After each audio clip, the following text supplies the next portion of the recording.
Uma grave lesão aos 30 anos acabou com a carreira de um dos melhores defesas centrais da sua geração. Não esquece as origens no Estrela da Amadora dos companheiros e treinadores. Fernando Santos, Jorge Jesus ou José Mourinho moldaram-no como jogador. Acredita que Portugal pode finalmente ser campeão no Qatar e tudo pode começar na defesa do europeu. O antigo internacional português Jorge Andrade é o convidado desta semana do Cultura Tática. Jorge, muito obrigado pela sua presença, é um enorme prazer, muito obrigado. Prazer. António, de onde é que vem esta admiração pelo Jorge? Como jogador? Como... Já há muito tempo. Eu vou aqui dizer qualquer coisa que é muito desconhecido. Quando o Jorge está no Estrela da Amadora e se vai embora para o Porto, eu tinha um relatório sobre ele que eu queria no Benfica. Isso não aconteceu. Tive imensa pena que isso não tivesse acontecido, porque ele fez uma carreira com todo o mérito, numa cultura diferente, mas ele nunca deixou de ser a pessoa que é, ou seja, a sua personalidade, a sua simpatia. Nós constatamos que as pessoas gostam dele. Depois ele tem aquele sorriso, depois etc.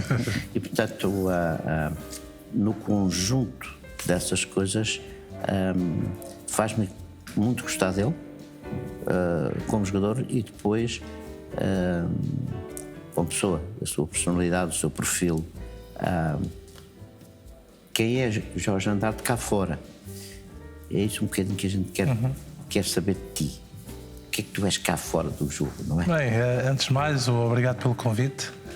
Sou também um seguidor deste programa, Cultura Tática.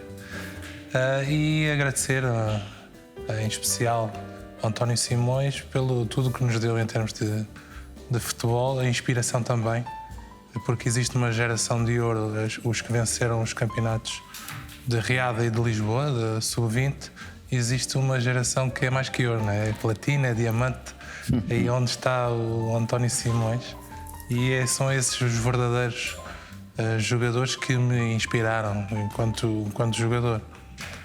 Daí que é um prazer estar aqui e poder falar um pouco de mim. Sou uma pessoa que vai seguir os sonhos dos meus pais, não é? De estar em Lisboa, estar a trabalhar, a fazerem aquilo que gostam. O meu pai veio para jogar futebol, esteve nos Júniores do Atlético, depois jogou em várias equipas na zona de Lisboa e também fora de Lisboa, no Borbense, por exemplo. Esteve 5 anos. Eu e o meu irmão seguimos esse caminho do desporto. O meu pai já conciliava o futebol com o trabalho e nós tivemos a sorte, os dois, de sermos profissionais logo no Estrela da Amadora. E isso foi uma alegria imensa, porque foi tipo um sacrifício que o meu pai fez. Que os meus pais são de origem cabo-verdiana, mas o meu pai foi criado em Santo Tomé. E vir de barco, chegar aqui, era a metrópole, não é? E triunfar, deu seguimento para todos nós, tanto eu, o meu irmão, como a minha irmã, para termos uma vida melhor hoje em dia e estarmos orgulhosos de todo este trajeto que tivemos. No desporto foi muito fácil, nós morávamos na Reboleira.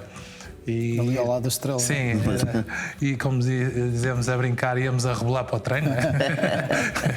Era tudo muito fácil, tínhamos a ajuda do Mr. Matini, que era nosso grande amigo e inspirador. Eu joguei também com alguns dos filhos, o Ivo e o Fernando, que estavam nas camadas jovens connosco, e existia ali uma família muito grande no estádio José Gomes, onde nós, com muita leveza, fizemos toda a nossa formação. Foi muito bom e daí que depois deu frutos e o Estrela teve sempre jogadores com grande qualidade. É verdade, uma geração incrível de jogadores do tempo do Jorge, um bocadinho antes até, jogadores que passaram lá, dava para fazer quase uma seleção nacional, mas também com treinadores importantes, Fernando Santos, Jorge Jesus, depois José Mourinho no Futebol Clube do Porto, Javier Irureta no Deportivo da Corunha, Cláudio Ranieri nas Juventus. Qual é que é o treinador que o marca na sua carreira? A minha resposta é muito simples. O treinador que me marca é o Miguel Quaresma, que era nosso treinador na formação. Porquê? porque ele, logo de muito cedo, aos 16, 17 anos, quando nos treinava, já nos preparava para o que era ser profissional. Já tinha muitas ideias parecidas ao que tem o Mr. Jorge Jesus. Jogávamos em esquemas alternativos, onde num deles eu jogava na posição que eles chamam a posição 4, que é a posição para eles fundamental no futebol, que é a saída de bola, também de equilíbrios, espaços defensivos. E essa bagagem que o Mr. Quaresma deu a todos os atletas fez com que muitos chegassem aos séniores primeiro, alguns com João Alves, eu mais tarde com o Fernando Santos e depois com o Jorge Jesus. Foi uma transição muito leve, porque nós já tínhamos na bagagem também o espírito de profissionalismo. Para termos uma ideia, abdicávamos de ir à escola de manhã. Eu tinha a escola à tarde, passava a escola para a tarde, nós treinávamos de manhã como os profissionais. Estávamos disponíveis também para os plantéis séniores, para podermos complementar os treinos dos séniores logo aos 16 anos. E existia logo um profissionalismo, mini profissionalismo, em que o Mr. Quaresma, junto com a coordenação do futebol juvenil do Estrela, que era o Sr. Calado, o José Luís e muita gente que era próxima dos jogadores, fizeram aquilo, parecia tudo era natural, não é? Muito leve e natural. Éramos filhos ali da zona, correu tudo muito bem e a transição foi espetacular. Daí que ser o meu treinador de referência. Claro que os outros a nível profissional ajudaram muito. Fernando Santos, que hoje é o nosso selecionador nacional, foi o primeiro que me estreou na primeira divisão. Depois o Mr. Jorge Jesus foi quem que puxou para trás. Sim, fez a adaptação do meio campo para a defesa central, e depois os outros foi a continuação, desde os selecionadores, António Oliveira, depois o Josualdo Ferreira, primeiro sub-20, António Oliveira e depois o Scolari. Ele apanhou muita qualidade. Sim, ele apanhou muita qualidade. Mas é muito interessante aquilo se refere, ou seja, a sua grande referência, que era aquilo um pouco que nós temos vindo a falar, que é não apenas treinar, mas ensinar. Sim, sim. Ou seja, o jogador está muito melhor treinado hoje, que eu não vou já não falar no meu tempo, mas falo no tempo do Jorge, não é? Ele foi um atleta fantástico, não é? Mas faltou ali qualquer coisa mais que por acaso ele teve, que é naquele período que se aprende, não é? Sim. E uma coisa muito interessante que aqui foi dito foi a multiplicidade de funções que ele aprendeu, sim. Em várias posições, que era um pouco aquilo que também se falava, ou seja, o jogador hoje, pela dinâmica do jogo, tem que ser mais culto, porque no jogo ele desempenha funções muito diferentes. Uhum. É esse o jogador que queremos, é esse o jogador do futuro, não há alternativa. Eu não sabia que tinhas tido tão bons treinadores e tantos. E é muito interessante porque nem sempre é assim, não é? Sim. Ficamos com as mesmas virtudes, os mesmos defeitos, porque nunca alteramos o treinador. O treinador é sempre o mesmo, não é? No caso dele. E com vários tipos de escola, não é? Sim, mas eu queria também ressalvar que, para além dos treinadores, eu acho que quem me ensinou verdadeiramente a função tanto central como no meio campo foram os colegas que eu tive. Tive a sorte de ter colegas na minha posição específica de defesa central, que foram os melhores de sempre. No Estrela, o Rebelo, que tem o máximo de jogos pelo Estrela, é um jogador exemplar, prémio Fair Play. Com 40 anos ainda jogava no nosso plantel e era o nosso capitão. O Leal também, que vinha do Sporting, Fonseca. Gente que dava muita estrutura para os mais jovens terem sucesso. Depois passei para o Futebol Clube do Porto, onde tinha o Aloísio com 38 anos, que era um exemplo em termos físicos, em termos de comportamento dentro e fora de campo. Depois associado aos símbolos do Porto naturais, com jogadores como o Jorge Costa na posição, que ensinou muito a defender com uma linha de subida, visto que no Estrela da Amadora muitas vezes Era mais jogávamos mais recuado. E o Jorge recuado. Costa era exímio a jogar com a linha mais subida, ajudou-me muito. Depois os outros colegas, nós aprendíamos muito com ele, o Ricardo Carvalho, o Ricardo Silva, o Ricardo Costa, fomos todos atrás e bebemos todos desses craques. Depois na seleção também o Fernando Couto, não é? que fazia dupla com o Jorge Costa, e aí na seleção já eu, Beto, o Freixo e outros colegas bebíamos desses. Eu lembro-me perfeitamente. Foi a vida toda. A vida toda. A vida toda. Mas é uma coisa muito curiosa. Ele combinava com qualquer destes. Porque ele muitas das vezes, ele é que os tinha que ir buscar. Sim. Ok? Era assim. E realmente, no meu conceito daquilo que eu vejo na dupla, portanto, um lê melhor porque tem menos velocidade e o outro tem que ir lá buscar quando o resto vai embora. E o Jorge ia lá buscá-lo. Portanto, eu resolvi essa questão. A posição, o Jorge Costa surpreendeu-me porque, para além de fazer a leitura muito boa, e ele, quando eu joguei com ele, ele já tinha sido operado ao joelho 1 ou 2 vezes, mas ele era tão rápido como eu a recuperar, e as pessoas não sabem, não é? Claro, só dentro de campo é que se apercebe. claro que não tinha a capacidade física para fazer os 10 sprints como eu, que eu ia buscar, mas sim, quando eu comecei a jogar, a ideia era mais de chamado central de marcação e de comando, de líder, e o outro para mais espaço-obras. Mas depois as coisas evoluíram tanto que quando jogo na seleção com o Ricardo Carvalho, os treinadores já vão buscar outras características, ou seja, os 2 jogadores do eixo da defesa terem as características iguais, que é tanto a recuperar como na marcação, por isso é que é difícil. O jogo se alterou. Sim, e é difícil encontrar 2 jogadores tão completos em tantas coisas, não é? Nessa exposição é muito difícil. E ainda bem que falou nessa situação. Tenho aqui uma oferta que é do António para si, um livro do Manuel Alegre, que recorda um momento alto da sua carreira, que é o Euro 2004, mas também um momento, se calhar, muito triste da sua carreira, que é o Mundial 2006, em que o Jorge não consegue ir porque tem uma lesão grave. Sim, o europeu foi um europeu fantástico. Obrigado pela oferta. Eu vou com certeza ler e pôr em lugar de destaque. E o Euro 2004 foi a alegria que todos vivemos. Só faltou mesmo a vitória. Porque aquela tragédia grega, não é? Sim, mas acho que a grande vitória foi o que o país conseguiu fazer, a mobilização que teve, todas as infraestruturas que foram criadas, foram desenvolvidas, muitas delas conseguiram ser aproveitadas.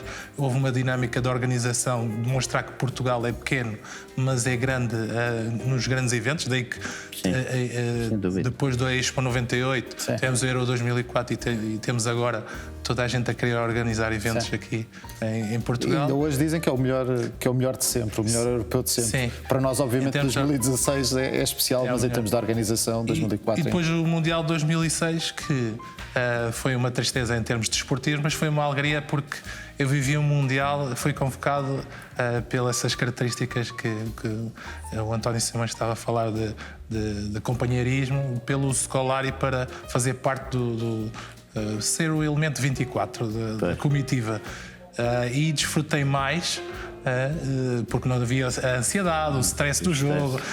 Foi um Mundial fantástico, fomos às meias finais, perdemos com a Alemanha e ficamos em 4º lugar, mas acho que era uma geração também fantástica e consegui saborear todos os momentos de uma forma diferente. Há quem diga que se não fosse a sua lesão, se calhar tínhamos sido campeões do mundo. Isso já está escrito, não é? Deus é que manda, não é? Mas acho que as lesões também fazem-nos pensar e refletir sobre as nossas carreiras, faz também sermos mais competentes, mais profissionais, daí que há sempre ilações a tirar. Não joguei eu, jogou o Fernando Meira e jogou muito bem. Acho que todo o trajeto que ele fez, ainda por cima ele era o capitão do Stuttgart e jogava na Alemanha. Foi muito importante também a estabilidade que ele deu no eixo defensivo, daí que acho que o resultado foi bom. Claro que queríamos ser campeões do mundo, mas não, eu acho que se sermos campeões do mundo, isso seria muito, muito, muito bom, mas Mas eu acho que o Fernando Mário e o Ricardo Carvalho e o Ricardo Costa fizeram um bom trabalho. Sim, o campeonato foi na Alemanha, não é? Paramos na Alemanha. E curiosamente eu estava no Benfica. Quem transferiu o Meira para jogar fui eu, não é? E obviamente que hoje é com tanta banalidade com que nós exportamos talento. É simplesmente extraordinário. E o futebol tem essa riqueza que tem que ser sinceramente apreciado, tem que se falar mais. Não há nenhuma outra indústria em Portugal que consiga exportar com toda a sinceridade. E eles antes eram aos 15 e aos 16, com o tempo do Jorge, agora são aos 10 e aos 11 anos. Quer dizer, daqui a pouco está-se a assinar o ADN. Escolhe-se e assina-se assim que ele nasce, não é? Sim. Qualquer dia estamos nessa. Mas é muito curioso verificar e constatar que nós temos que falar daquilo que é bom.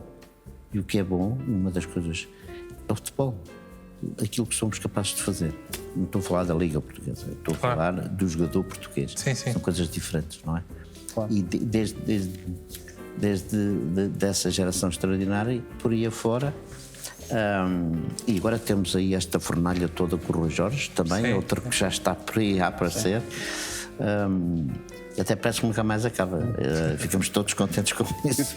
Tenho aqui o privilégio de ter dois homens que estiveram muito próximos de ser campeões do mundo. O Jorge, de uma forma menos oficial, digamos assim, mas foram das gerações que estiveram mais próximas de Portugal de ganhar. Há a possibilidade de Portugal ganhar o próximo Mundial no Qatar? Eu acho que cada ano que passa e que existe um europeu e um mundial, mais Portugal se aproxima. Okay? Isto é uma questão de clique ali, naquele momento. O clique dos títulos está dado, não é? Com o Euro 2016. Eu acho que os grandes jogadores portugueses, nesses momentos, têm que, sinceramente, sair mesmo fora da caixa. Não há outra alternativa. Nós somos muito bons coletivamente, mas temos umas individualidades que são capazes de, num momento, resolver a questão. Falta isso, na minha opinião. E acho que é possível perfeitamente conseguir isso. Oxalá um país deste tamanho, que tem 10 milhões, a Alemanha tem 80. Embora tenhamos tantos profissionais como eles, há aqui qualquer coisa que não bate certo. Mas temos muito menos gente, mas gente tão capaz como eles. E, portanto, falta esse momento decisivo para erguer a taça. Eu espero, tenho a esperança de ainda ver. Temos a esperança, sim, senhor. Mas tu és muito mais novo. Mas com certeza vai. Vamos ter primeiro essa defesa do título. Fernando Santos é um homem, eu já os conheço bem. Vamos ter essa defesa do título europeu. Como é que vai ser? A fé está dada, não é? Porque o Fernando já o fez em 2016 e, portanto, é difícil não acreditar nele. E, portanto, a fé está dada. E ele já dá a fé até para o Qatar. Como é que vê este? São 2 anos que, no fundo, são só um, não é? São 2001 e 2022. 2 anos muito intensos. Fernando Santos é um homem de sucesso na seleção. Venceu o Campeonato da Europa e a Liga das Nações. Não vai conseguir defender o título na Liga das Nações porque estamos fora da Final Four, mas no europeu tem um desafio grande. Estamos num grupo complicado, não é? Tem a França também no grupo. Daí que vai ser também um modelo diferente em várias cidades. Daí que estamos todos na expectativa. Se conseguirmos sair vivos da fase de grupos, tudo é possível, mas vai ser super complicado. Vai existir muita competição também, os jogadores podem chegar um pouco desgastados. Daí que a seleção são momentos, e existem momentos em que os jogadores fundamentais estão em grande forma e outros não. Sim. E este ano foi um ano de grande desgaste, se calhar. O caso do Mundial, por exemplo, é no inverno. É no inverno e, portanto, aí se calhar as equipas europeias terão alguma vantagem. Sim. Os jogadores, se calhar, não chegarão tão cansados, e esse tem sido um problema, por exemplo, para Portugal e para Ronaldo, que chega sempre às fases finais, nomeadamente dos Mundiais, de uma forma mais complicada, não é? Sim, é defender o europeu de uma forma digna e pensar já no Mundial, porque não vai existir muito tempo para de uma competição para a outra. E Portugal, com a forma como o Fernandes Santos distribui as responsabilidades e hierarquias entre os jogadores, faz com que tudo seja tudo muito certinho, não é? E os mais novos sabem que se respeitarem e colaborarem, vão ter sempre o seu prémio, a sua estreia, vão ter sempre o seu lugar na seleção. Se trabalharem bem nos clubes, sabem que são recompensados, não existe ninguém a atropelar ninguém. Daí que toda a gente percebe claramente que o trajeto que pode fazer dentro de uma seleção, e o grupo é fantástico. O ambiente que se vive, percebes que é um ambiente saudável. O jogador, quando é substituído, não existe como nos alguns clubes em que o jogador não está contente com a decisão e sai de cabeça baixa. Os jogadores saem de cabeça baixa na mesma quando são substituídos, mas sente-se um espírito de entreajuda muito grande, e é encontrar depois os modelos para defrontar essas equipas para poder superar. Vamos ver o que é que acontece. Vai ser um ano europeu e depois até chegar ao Mundial muitas coisas podem acontecer, mas esperemos continuar com esta fornalha de jogadores, porque é a fornalha que nos vai levar se calhar a um possível título mundial. Uma coisa muito curiosa é que nós hoje temos já esse pensamento habitual, técnico-desportivo, de que vamos estar presentes. Sim, sim. Não é? Vamos fazer alguma coisa. Sim. Portanto, o país sabe e percebeu que não estamos à espera de fazer mais um golo, porque se não o fizermos não vamos, ou do último jogo.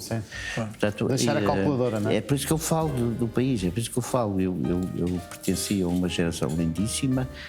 Para aquele tempo, aquilo representou muito para o país, eu sei perfeitamente disso. Foi uma revolução, antes da revolução. Exatamente, mas hoje é o contrário, não é? Hoje há normalização. Sim. Exatamente. E continuidade, sim. E isso, as pessoas têm que perceber que é muito importante dar importância a quem organiza, quem treina e quem joga. Porque é muito bonito ver até o português jogar. Sim. O português sabe jogar. Sim, e existe outro fator, claro, que existem mais equipas nas fases finais, tanto o europeu como o mundial. Sim. Isso proporcionou a Portugal estar mais vezes presente.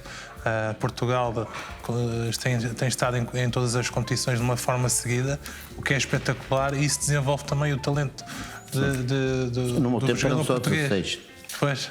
São 16. São o primeiro do grupo. 4 e são o primeiro de cada grupo. E aquilo era uma aflição tremenda. E logo a fase de grupos era logo Daí que terrível. Portugal Era logo terrível. Portanto, não há tempo para recuperar.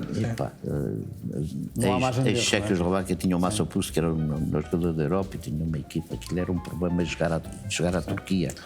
Era uma coisa. Chegámos a Istambul e aí demos com a relva toda levantada, o campo era pelado. Claro. E disse, mas nós não podemos jogar aqui. Fomos para Ankara, para a capital, e lá fomos de bagagens novamente, na véspera, para jogar no outro dia.